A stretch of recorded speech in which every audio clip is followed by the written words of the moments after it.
We are now in a major point of flux from being a telco into being a techco. And I think we're not the only big company that is looking at it. We are moving it really into a time where we're looking into consumer digital products, enterprise digital products, and really looking at providing solutions, not just providing connectivity. On the question of size, do you have the necessary size to compete with the Verizons, the AT&Ts, the Vodafones, the Deutsche Telecoms, who are so huge that they dominate the global market? Where we really try to differentiate ourselves is the customer experience. We really invest in that, whether from a technical side into our networks to have state-of-the-art networks. And I give you an example. In the UAE, for a second year in a row, we are the fastest mobile network in the world. We also, from a fiber optic standpoint, infrastructure, we also have the highest fiber penetration in the world. So we're explaining here some of the things that we've done in the expo, whether it's IoT and cloud, telecommunication infrastructure, international participants, and also the visitor experience. And you can go from one area to the other. Clever. If you come here, we're showing how many cameras are around. They're all connected by 5G.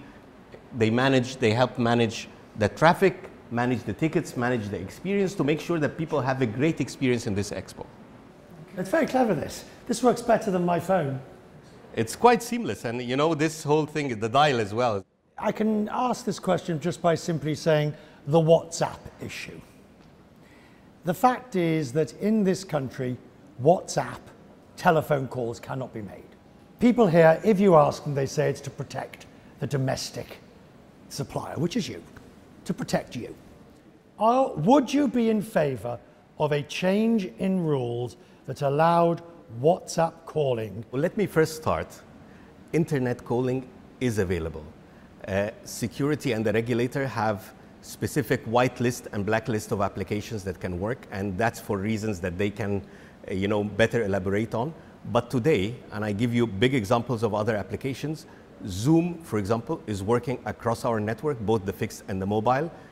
Microsoft Teams, both the enterprise version as well as the individual version are working. So the question is voice over IP or internet calling available? Absolutely available.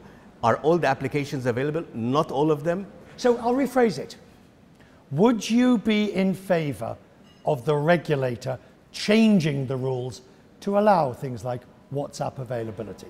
Actually, there is something called internet calling plan, where customers who want any of the other applications pay a small fee in order to use them. So that's protection enough. So if WhatsApp becomes available as part of this and the regulator and the other entities see that it works to be on their whitelist, from a telco point of view, from my point of view, as long as the customers are paying for it within their data bundle or within the internet calling plan, I'm happy with it.